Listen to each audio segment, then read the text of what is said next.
imo ulo, imo kulo, imo kalag, imo bakero.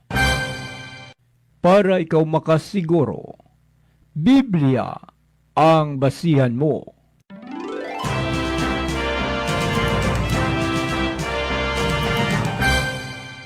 Diri sa Kape kag Pandisol. Kape kag Pandisol. Upod sa kay Pastor Ruvel Marañon. Kape kag Pandisol.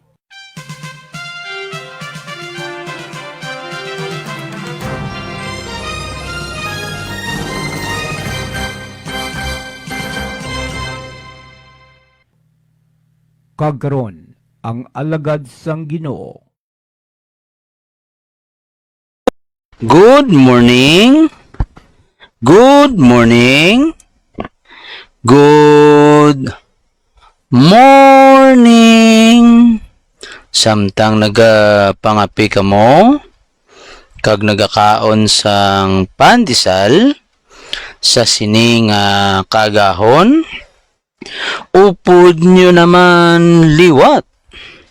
Si Pastor Robel Marañon nga magpanga-faith kag magkaon pandisol kay ni nga programa ginatiguluhan ka-faith kag pandisol para ang ato na faith mag-increase, ang ato nga soul makakaon sang pulong sang Ginoo, buksan ta ang aton langgid ginabasihan, wala natasang iban nga ginasandigan ang nagasugid sang kumpleto nga kamaturan ang pulong sang Ginoo nga nakasulat sa Biblia.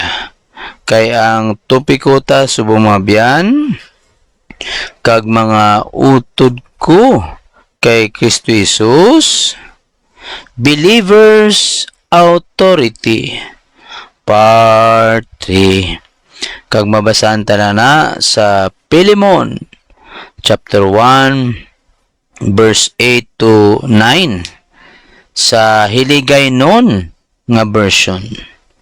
Buksin niyo mga Biblia dira, akon pagabasahon, sunda lang sa inyong mga mata.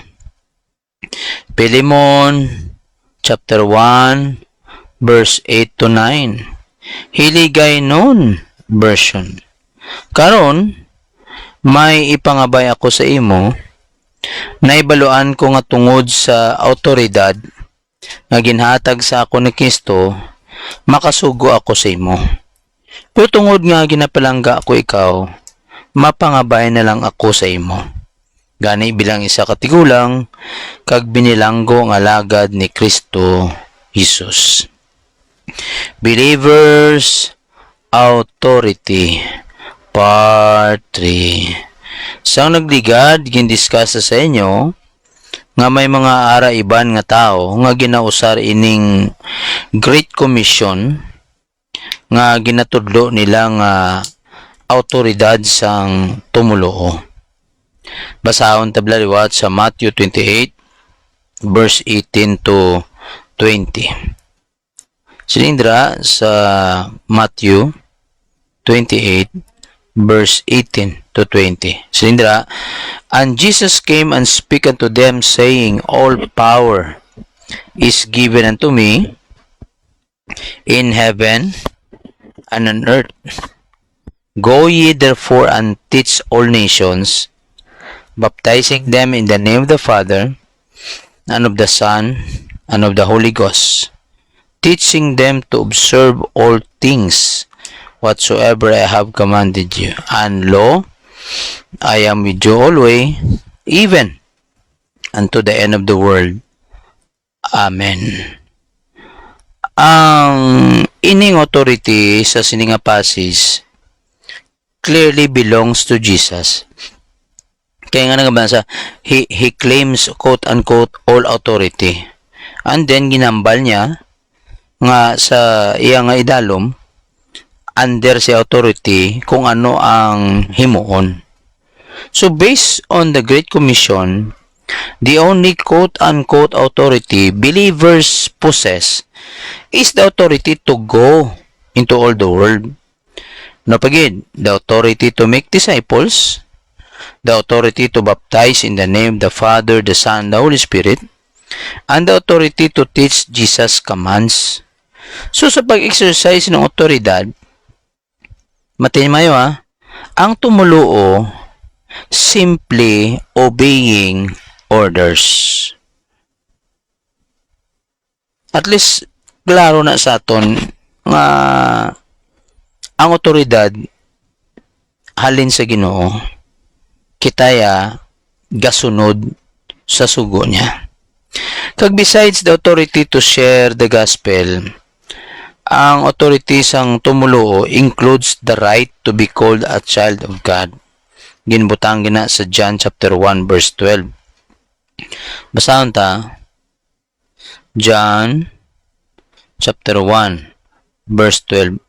Silindra, but as many as receive him, to them give he power to become the sons of God, even to them that believe on his name. Ang another authority nga ginhatag pagid sa Ginoo sa aton is to approach God's throne of grace with confidence. Ara na nabutang sa Hebrews chapter 4 verse 16. Silindra, let us therefore come boldly unto the throne of grace, that we may obtain mercy and find grace to help in time of need. In all things, we remember that Christ is the Lord. Muna nga gimbutang gida sa 2 Corinthians chapter 10 verse 17, let the one who boast in the Lord. Nasahon tanabla 2 Corinthians chapter 10 verse 17. Siling dira, but he that glorieth, let him glory in the Lord. Some Christians ginamix up ang otoridad sa tumuluo kay ginakuha nila ang verses out of context. Example sa Matthew chapter 10 verse 1. Basahon ta. Matthew chapter 10 verse 1. Ling dira, and when he had called unto him his 12 disciples, he gave them power against unclean spirits to cast them out, and to heal all manner of sickness and all manner of disease. So, ang iban nga mga tao, ginaklaim nilang authority nga may, ang tumulo ko no, may authority over demons and sickness, base sini nga verse, overlooking the fact that Jesus was speaking to a particular group of people, and that is his 12 disciples for the time of ministry.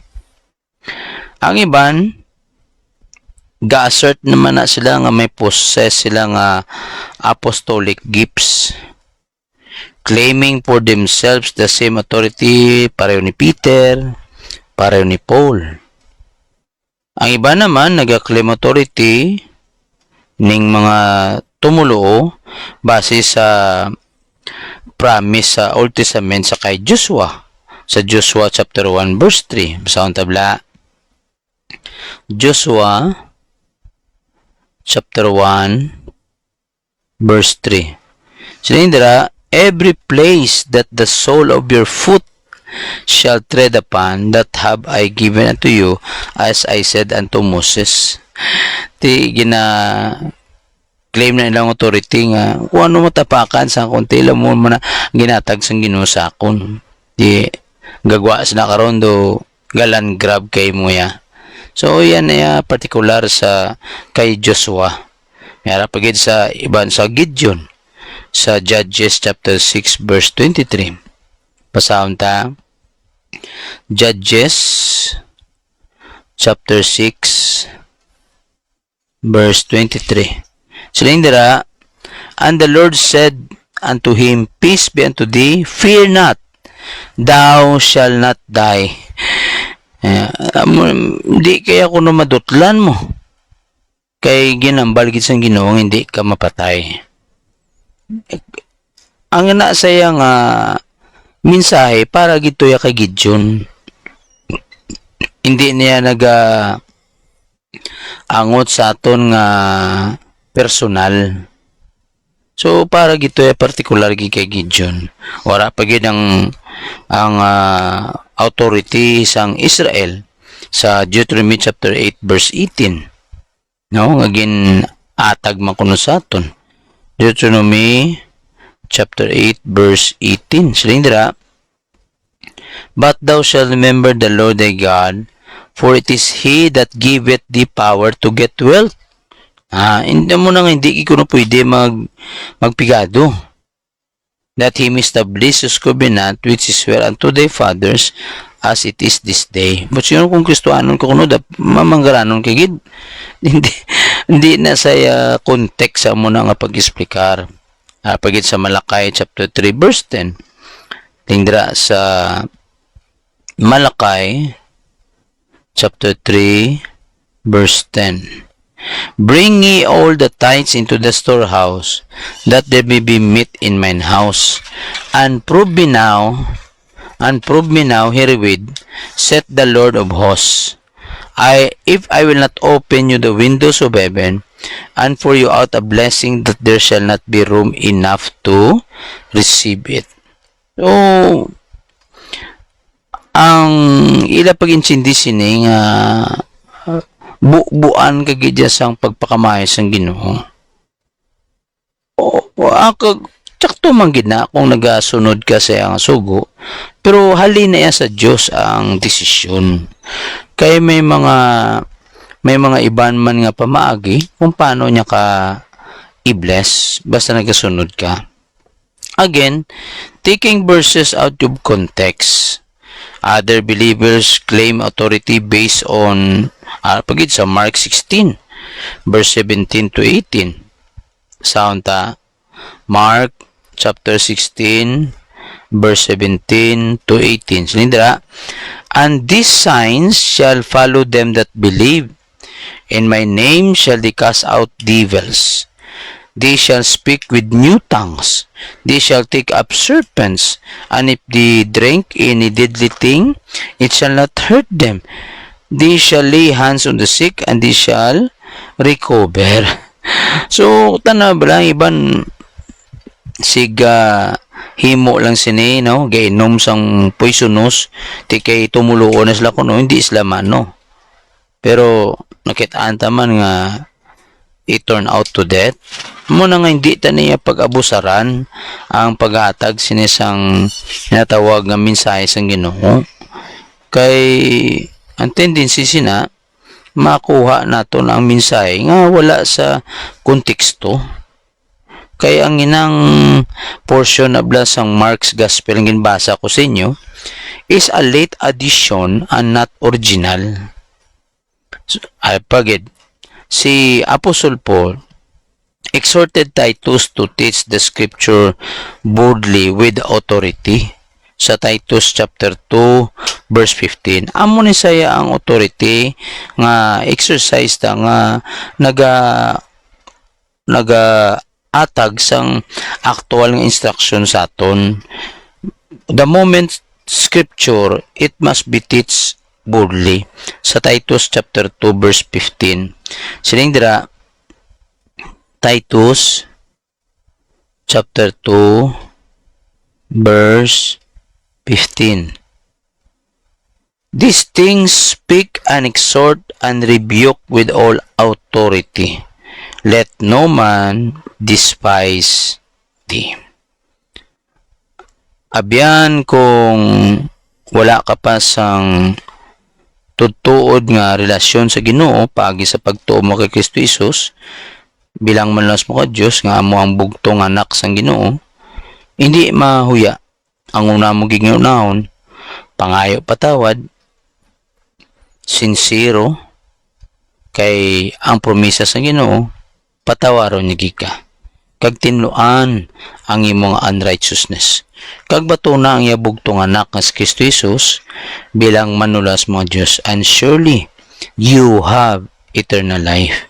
So giri man yung pamilya, the moment they are sincere in their repentance, they are forgiven, and when they believe Jesus Christ as their Savior and Lord, they have eternal life also. Kag kung matapos naton kabuhi sining kalibutan, padayon nga magasimba dito kita sa langit, dito kita magapadayon simba sa Dios, dayo sa Dios nga wala sang katapusan, nga puno sang kalipay. Dire na lang ang ka-faith kag pandisol. May the Lord have blessing upon hearing the word of God. God bless!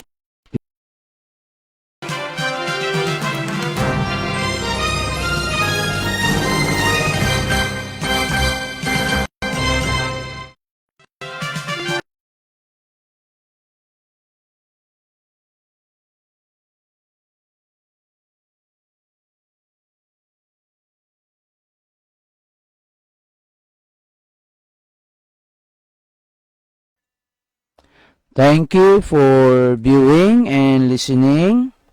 Ka-faith kag pandisol. A godly morning to all.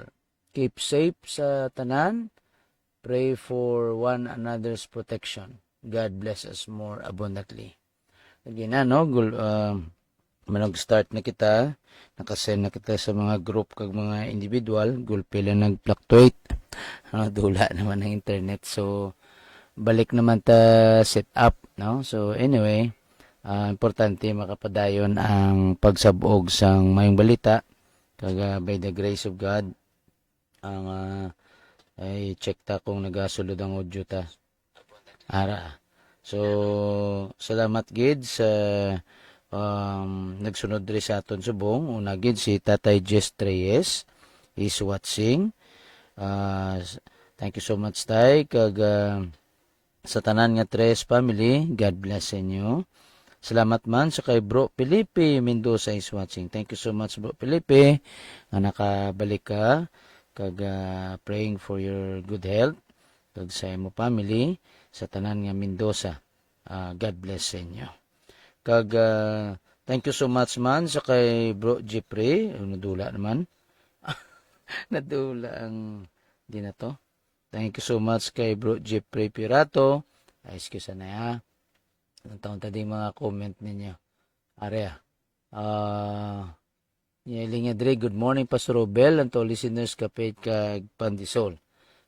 God bless us all. May ito pa to mo. Kay Taijis Reyes, good morning Pastor Robel and family. God bless. Kitaan ko pa gito kay Sis Lia. No? Bitanya Gremio. No? Ara na. So, thank you so much, Sis Lia. Kag sa tanan nga bitanya kag Gremio family, God bless. Basi ula ko sang hindi ta ka mo mag-greet, no? Pero yari ka mo nga nagaupod. So, ragig kay gulpi naman nagdula. Dula naman ang greetings. Anyway, sige lang. So, sa tanan nga nagsunod subong, salamat siguro sa haluhangin ni kag lubagyo. Nagakapektuhan ng aton nga internet, no? So, kuan lang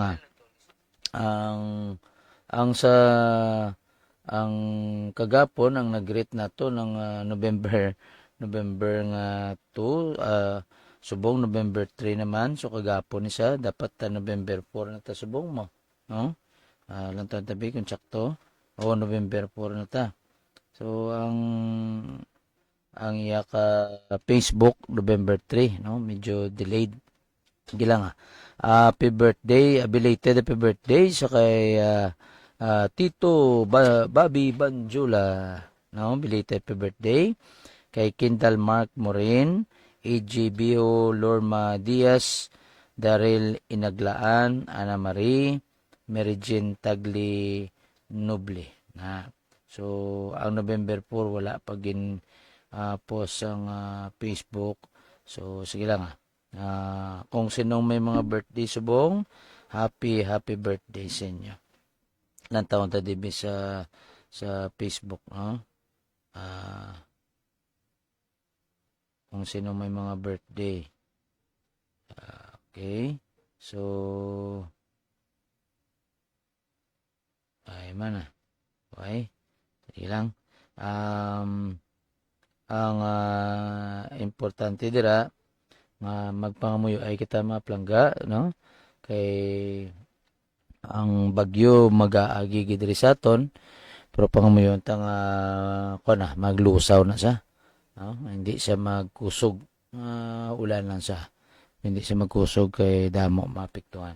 Kag sa mga napiktuhan, pangamuyoan tang magkapyot gid sila sa pagpangamuyo sa Ginoo. Kag may mga gamito ng Ginoo para safety sila, kag maprovidean sila sa mga kinanglanon nila. Thank you so much man kay Sis Lias. Lingadre, good morning Pastor. Good morning man sis. God bless sa imo family.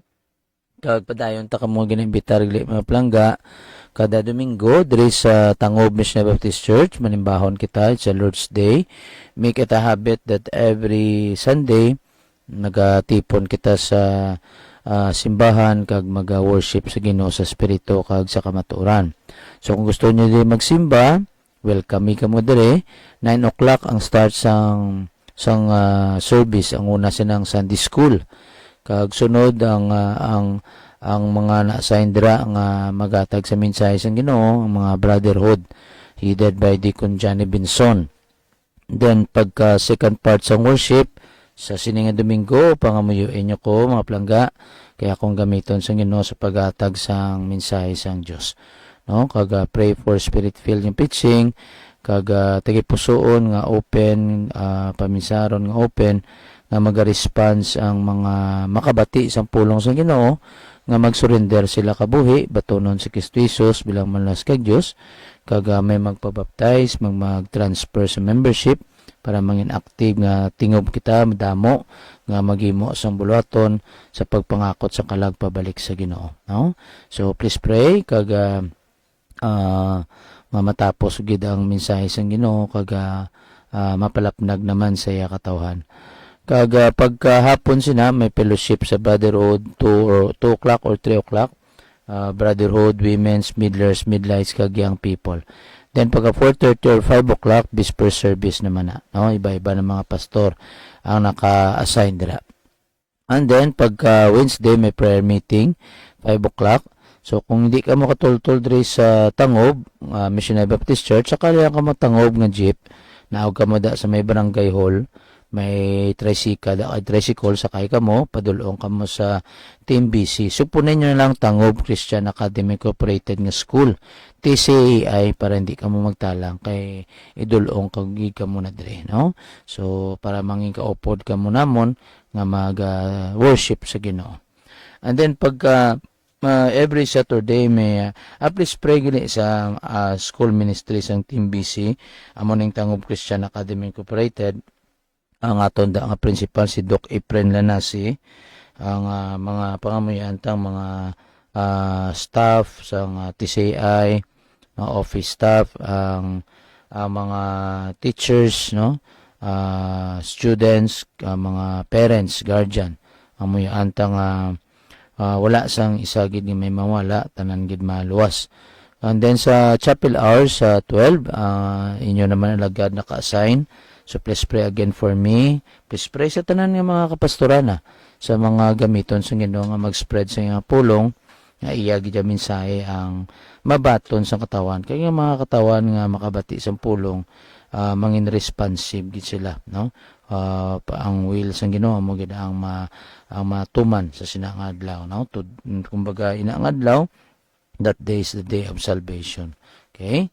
And then pray sa every day nga mga activity namon, Bible study sa middle high school, mga home Bible study, pray sa mga naga-volunteer dira, no, nga magdamo pagi kami magdamo kag ang mga estudyante dira makapanyaga sa ilang classroom kag makabati sa pulong sa Ginoo nga ang ila kabuhi suno sa kabubuton sang Dios, no, ang mga response sila, no, pangamuyaan ta gid na nga damo gid maluwas kag madamo gid magtutom sa Ginoo pati man sa pamilya nila gamiton sila nga wala gid sang isa may wala tanan gid maluwas, tanan gid makaagom sa promesa sang Ginoo, mansion in heaven, no. Kag sa Saturday mayara kaming pabalahas program sa mga brotherhood, midlers, midlights, so mga tatay na dira nagapa-blue basket, no. So kung gusto nyo man magbasket kagto ka mo diri kag makapangapi-ngapi ta. Kag sa youth sports pagid pagka 7 o'clock nung amo niya 5:30 to 7, then pagka 7 o'clock yan naka youth sports. May mga kabataan ka mo dira nga may hilig magbasketball, no? So mag-volleyball, badminton, ping pong, chess, pickleball. Pakituan nyo diri kay training wala sila nga libre. Kag importante da masiran sila sang gospel of salvation. Nga makaagom gid sila sang kabuhi nga wala sang katapusan, no. Ginaman sang Ginoo sa aton. So praying ang mga kabataan ninyo isalig ninyo dire kag sigurado gina nga mapalapit namon sila sa Ginoo. Ang nyari man kami dire taekwondo pero may bayad na si Coach Miele Buon ang naga-training da sa ila. So kuan man discounted man ang price kag quality ang pag-training gid, no. So pakagtuan nyo dire kag approach lang mo kay connecta ka mo kay Coach Miele Buon. Okay? So padayon kita mga plangga sa ari dire si Bro GC Galbi Miranda. Thank you so much Bro GC, keep safe. Kag sa iyan nga programan kindly view, listen and share. Ang sa tanan nga Galbi kag Miranda family, God bless sa inyo. Regards kay Mrs. mo, sa mga anak kag sa mga kabataan dra sa Punta Taytay. And then ang ining mga program nato naka Faith Pandisol, ang Pastor's Wife Corner ni Mrs. Terry Maranyon, Memorize versus Day ni Manuel P. Maranyon, Team BC Outreach Morning Meditation, Monday to Saturday gina. Pero Saturday wala pa si Bro Cecil kasi ka balik. Pero Monday nga ho 6:30 am si Bro Melvin Dahaw. Karon si Bro Rayman Clavisillas, no, 6:30 am na Tuesday edition. Wednesday edition si Bro Ricardo Galagati. Thursday edition si Tatay Gis Reyes. And then pagka Friday si Bro Ryan Medjabilia. So ang tanan nga mga program kag program da sa Facebook basahin sakto lang ang doktrina, kindly mangin diligent kita, no, mangin mapisan sa pag-share sa inyo pamilya, mga friends kag relatives kag pangamuyuan kay sigurado gina may maluwas ginada, no. Wala sang pulong sang Ginoo nga ginsab-og nga nagabalik sa aton nga wala sang pulos. It will fulfill kasayang kabubuton. Okay? So, pisanan tigil plangga, then di gid magkalipat, pangamuyo, pagbugtaw, then basa Biblia, then upod sa Faith Pandisol, no, mangin part na dire. And then, pagka everyday, ang pag-antis maglakad, pagbalik, pangamuyo gid, no? And then, pagkaon, atis magkaon, pangamuyo, and then pagkagabi, tipunay mo family altar. May opening song ka mo dira, then opening prayer, then basa sa Biblia, no, sa chapter, kag diskussan ninyo ano mga naintindihan ninyo, no, kag magalid gina ang amay, no, kung ang amay hindi pa believer, ang wife kung believer na, no, kung hindi pang parents believer, kamo nga mga kabataan, no, hayo nga may pagpalangga, no, kay sa gahom sa mga espiritu kita na nila ang beauty kag ang meaning sa family altar, no, kag pangamuyo ka mo sa mga prayer concern, no. Amo na tong imo na magatutom kita samtang gaulat kita sa pagbalik sa Ginoo, focus sa sugo sang Ginoo, kay amo man na ang pamagi nga pakita mo nga ginigugma mong Dios If you love me, keep my commandments. Amo na ang hambal ni Kristo Jesus. Thank you so much, Ma'am Rodelyn. Silinga diri, good morning pastor and family. Regards kay Tatay Eugenia, sa imo mga kanakan, sa imo kapuhan, sa tanan nga Mentor family, God bless gid sa inyo. So, kung wala na, salamat gid sa pagupod. Kindly share this program sa tanan-tanan ninyo nga mga kilala. So, keep safe sa tanan mga plangga. Ang pagpakamayos ng Ginoo, manginyara gid sa atong tanan. Thank you so much. God bless us all.